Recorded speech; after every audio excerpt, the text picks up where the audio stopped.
In the early 90s, their brand of music took the world by storm, until one day tragedy struck. This is VH1's Behind the Music of The Band. Come on, buddy.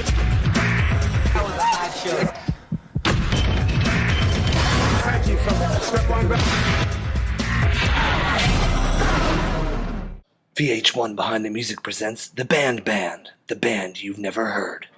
Our story begins in the humbled streets of South Africa, where Andy thrash metal was born. Well, I feel I was born in the wrong time. I definitely should have been around somewhere like the 60s. Unfortunately, I was born in the 70s, 75 in South Africa, and I grew up in Cape Town. It was there in the streets of Cape Town that Andy realized his musical talent. I can't even really remember, but I have a memory of always having a guitar. I feel I might have even been born with it. My mother said I always used to pick up little brooms and dusters when I was a kid and just sort of play them and maybe do a bit of cleaning and then play them again. It's like I was destined to always hold a piece of wood in my hands. Soon, Andy was on his way to the hardened streets of LA, where he would soon meet his musical soulmate. We met in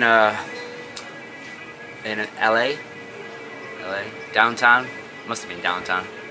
I mean, there is no uptown, so I'm guessing it was downtown.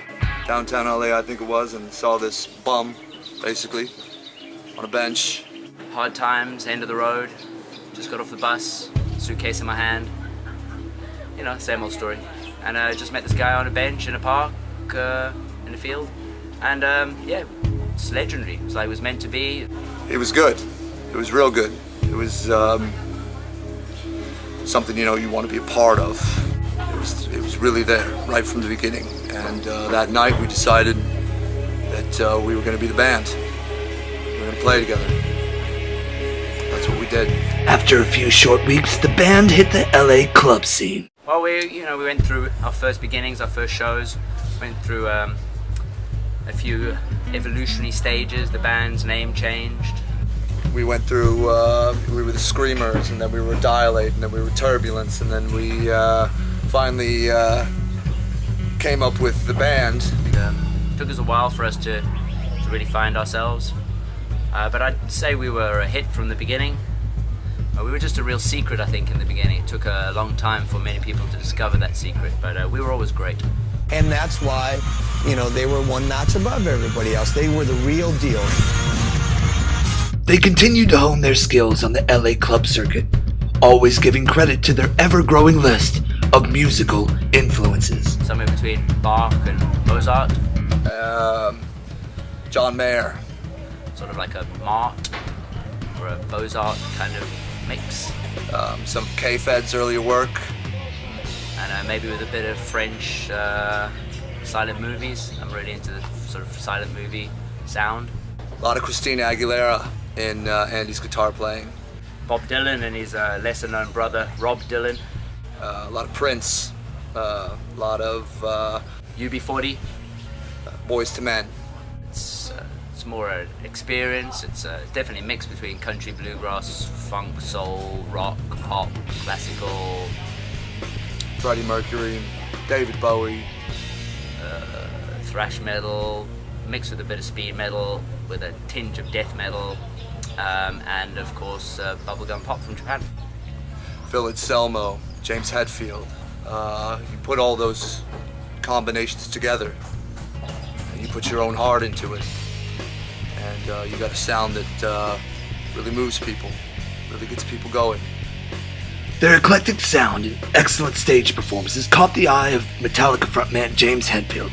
Here he describes the feeling after listening to their demo. So I'm burnt, all my arm, my hand completely down to the bone. Side of my face, hair gone, part of my back.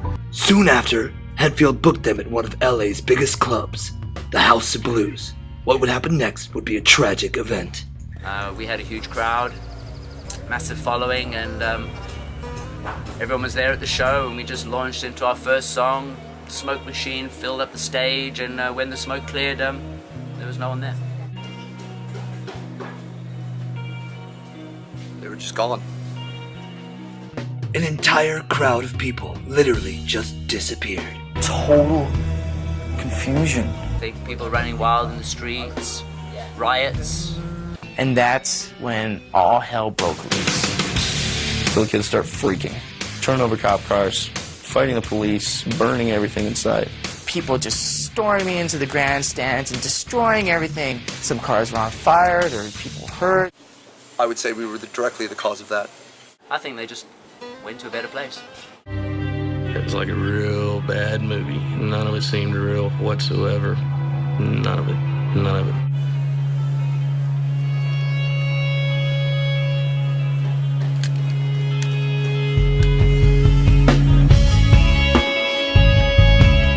Yeah,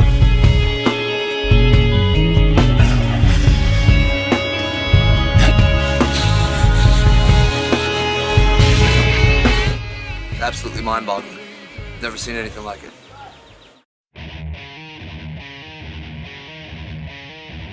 In 2 weeks' time, hear the conclusion of the story of the band, the band you've never heard. Drop